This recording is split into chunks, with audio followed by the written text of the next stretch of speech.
Le mois de mai est un mois important pour le sport automobile. Rien que sur un week-end, on dispute deux des plus prestigieuses courses automobiles dans le monde, à savoir le Grand Prix de Monaco et les 500 miles d'Indianapolis. Vous ajoutez le Coca-Cola 600 en NASCAR, en plus du Festival de Cannes pour les cinéphiles, et vous n'avez plus de vie sociale. Et aujourd'hui, on va parler de l'épreuve mythique que doit remporter Fernando Alonso dans sa quête de la triple couronne, l'Indy 500. Les 500 miles d'Indianapolis est une course de monoplace sur ovale de 500 miles, comme son nom l'indique, et l'une des plus connues à travers le monde avec les 24 heures du Mans et le Grand Prix de Monaco. Mais alors comment ça se fait que tourner à gauche un volant en étant à fond, ça soit aussi suivi dans le monde avec notamment 300 000 spectateurs sur place? Parce que c'est bien plus que tourner littéralement en rond. Mais alors pourquoi les Américains aiment tourner en rond? La NASCAR, première série de courses sur ovale dans le monde, est née d'une situation assez inédite mais complètement en corrélation avec la volonté de progrès technique. Dans les années 20, il y a aux États-Unis ce que l'on appelle la prohibition. La vente d'alcool est interdite sur tout le territoire américain à partir de 1919 et forcément cela engendre de la contrebande. Vous pouvez d'ailleurs regarder la série Boardwalk Empire qui retrace cette période d'âge d'or de la mafia d'Atlantic City. Et comme il faut transporter de l'alcool, il faut des voitures ou des camions. Et il faut surtout des machines plus rapide que celle des revenuers, les agents du gouvernement spécialisés sur la lutte contre l'alcool. Du coup, les contrebandiers organisent des courses de rue et parfois se retrouvent sur l'hippodrome du coin pour tester leurs machines. C'est de là que Bill France Sr. a créé la NASCAR pour offrir notamment à ses contrebandiers un moyen de courir les uns contre les autres. Et je vous rassure, il n'y avait pas que les contrebandiers qui amenaient leurs voitures sur un circuit de course hippique, mais plein d'autres gens d'ailleurs. Finalement, tourner en rond sert juste à montrer qui va le plus vite, et c'est toujours ce que l'on voit dans les films hollywoodiens sur les courses de voitures américaines. Et il faut comprendre que pour les 500 miles, on parle surtout de vitesse et non pas de temps. La qualification par exemple se mesure en vitesse moyenne sur 4 tours rapides et non pas sur un chronomètre. Mais ça, on va y revenir. Le circuit de l'Indianapolis Motor Speedway était d'abord un circuit mi-goudron, mi-gravier avec 4 virages légèrement relevés. Ah oui, les virages n'ont pas de barrière. Les spectateurs répondirent présents puisque 15 000 personnes venaient assister aux courses. Ils finissent quand même par refaire le circuit pour se débarrasser du gravier et ils y placent 3,2 millions de briques pour refaire la surface du circuit. Cela lui donnera le nom qu'il porte toujours aujourd'hui, le Brickyard. Bah oui, faisons un circuit entièrement en briques, ça sera toujours moins chiant que de couler du goudron et ça fera probablement moins vibrer les voitures qui passent dessus.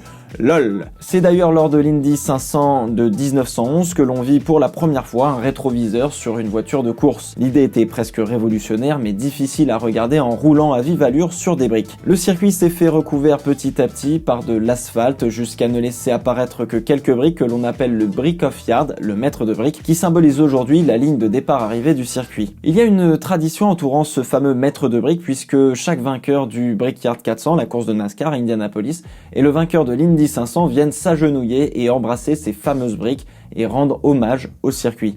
Cela a commencé avec le champion de NASCAR Dale Jarrett en 1996 et se perpétue depuis. Autre grande tradition pour le vainqueur qui est en revanche beaucoup plus ancienne et probablement plus marquante, la bouteille de lait. Louis Meyer, un pilote américain, remporta pour la deuxième fois de sa carrière les 500 miles en 1933 et demanda à l'arrivée un verre de lait. Lorsqu'il remporta pour la troisième fois l'épreuve en 1936, il redemanda un verre de lait. On lui apporta alors une bouteille de lait entière. Une photo fut prise et cela interpella un laitier local qui vit une opportunité marketing. Il décida d'offrir une bouteille de lait au vainqueur de chaque édition des 500 miles. La tradition fut respectée jusqu'à Emerson Fittipaldi qui en 1993 but une bouteille de jus d'orange de l'entreprise qu'il possédait. Il fut par ce geste la risée de toute l'Amérique, se faisant huer par le public lors de ses apparitions et ce jusqu'à très récemment. Petit moment chauvin, un Français a remporté la 3e édition des 500 miles d'Indianapolis en 1913, Jules Gou au volant d'une Peugeot avant qu'un autre Français ne prenne la victoire en 1914, René Thomas. Un troisième et dernier Français en date à s'être imposé est Gaston Chevrolet en 1920. Son frère Louis, lui aussi français, est le cofondateur de la marque automobile américaine très connue Chevrolet, dont les moteurs propulsent encore aujourd'hui une partie du peloton d'IndyCar. La majorité des vainqueurs de l'Indy 500 sont américains, bien évidemment,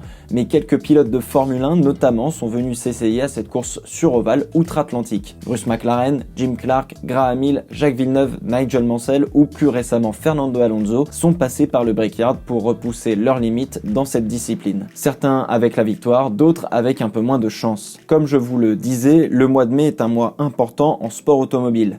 particulièrement aux États-Unis, puisque l'IndyCar ne quitte pas l'Indianapolis Motor Speedway du mois. Il y a une course sur le circuit Grand Prix, sur le même où courait la Formule 1 dans les années 2000. Simon Pagenaud a d'ailleurs remporté la course, marquant sa première victoire cette année. Il y a ensuite les qualifications la semaine avant la course et la course en elle-même. Bref, c'est tout un cérémonial qui montre l'importance et la singularité de l'épreuve. Même si c'est une course qui compte pour le championnat d'IndyCar, on peut voir ce que l'on appelle les one-off, c'est-à-dire des pilotes et des écuries qui viennent juste pour participer à l'épreuve sans disputer le championnat dans sa totalité. C'est comme si en F1 à Monaco par exemple, on avait des petites écuries privées qui venaient avec une seule voiture pour disputer juste ce Grand Prix en particulier. Bon, même si Monaco c'est pas le bon exemple, vous avez l'idée. L'épreuve dans sa globalité se déroule sur 2 semaines. Les premiers jours servent d'essais libres pour notamment les rookies mais aussi les vétérans. Et oui, bon nombre de pilotes qui ont arrêté leur carrière en IndyCar reviennent juste pour disputer les 500 miles. Il y a justement un programme pour encadrer les rookies et un programme pour rafraîchir la mémoire des vétérans. Arrive ensuite ce que l'on appelle le Fast Friday, toujours des essais libres, mais en fin de journée on fait un tirage au sort pour définir l'ordre de passage pour les qualifications. Et voici que les qualifications se déroulent sur 2 jours, le samedi et donc le dimanche. Le samedi s'appelle le Bump Day, difficilement traduisible par jour d'élimination. Le Bump Day se terminera le dimanche avec une phase finale d'élimination. Tout le monde a la possibilité de faire 3 tentatives. Une tentative se résume à faire 4 tours rapides d'affilée et à signer la meilleure vitesse moyenne cumulée. Le dimanche s'appelle donc le Pole Day. Les pilotes de la place 31 à 36 vont se disputer les 3 dernières places sur la grille de l'Indy 500. C'est le Last Row Shootout, le duel de la dernière ligne. Viennent ensuite les 9 meilleurs du samedi qui se disputent la pole dans une séance que l'on appelle le Fast 9. Et cette année, un grand nom ne s'est pas qualifié pour disputer l'Indy 500, c'est Fernando Alonso. Sa semaine fut quelque peu mouvementée, pas suffisamment dans le rythme, un crash qui va lui coûter du temps de roulage et surtout un mauvais setup. Mais alors qu'est-ce qu'il y a eu de si différent avec sa superbe performance en 2017 ? Pourquoi en 2019 il est aussi loin derrière? Beaucoup ont jubilé en voyant Alonso se faire éliminer, annonçant que c'est la preuve qu'il n'est pas aussi bon qu'il ne le paraît, ce qui est une absurdité sans nom. Si on peut lui reprocher beaucoup de choses sur sa carrière, sur cet événement on ne peut pas lui reprocher grand chose. Il finit une tentative en roulant à plus de 340 km/h avec une crevaison lente, venez pas me dire que c'est une sombre merde. Le problème c'est l'équipe. En 2017 Alonso roulait avec une des meilleures équipes de la grille, Andretti Autosport. Là-bas ils connaissent parfaitement la voiture, les ingénieurs connaissent parfaitement le circuit et les réglages sur ovale. Bref, compliqué de faire mieux.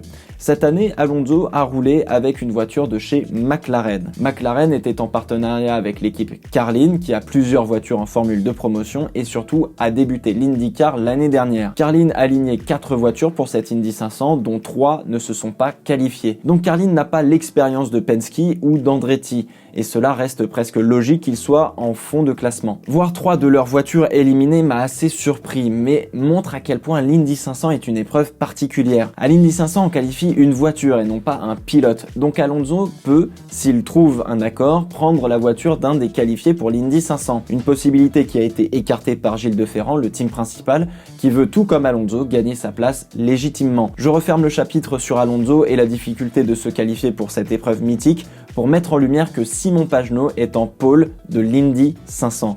Une performance énorme puisqu'elle arrive 100 ans après le dernier poleman français. Bourdet s'élancera lui de la 7ème place.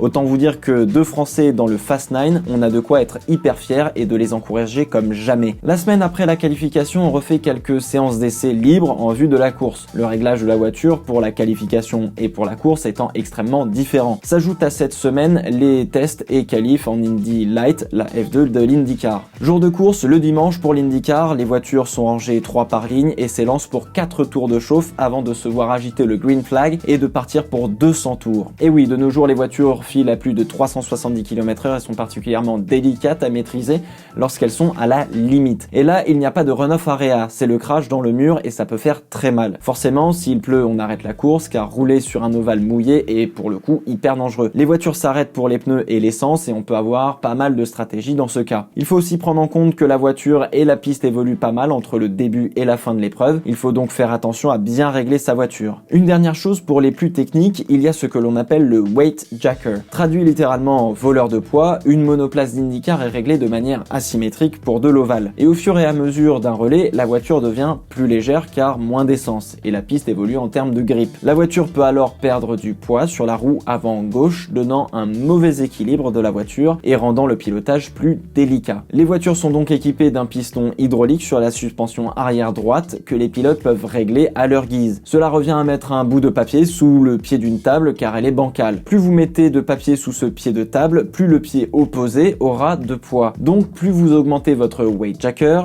plus vous mettrez de poids sur la roue avant et pouvez rééquilibrer votre voiture correctement. Si un drapeau jaune est agité, on fait entrer la safety car et on déclare une neutralisation qu'on appelle full course yellow. La course en elle-même demande une belle intelligence de course, notamment sur les dépassements, le rythme à avoir et surtout à avoir un peu de chance sur les safety cars. Dans tous les cas, on aura droit à du spectacle, la course sera en direct sur les antennes de Canal+, sinon il vous faudra trouver un stream. Et vous, l'Indy 500, ça vous tente ?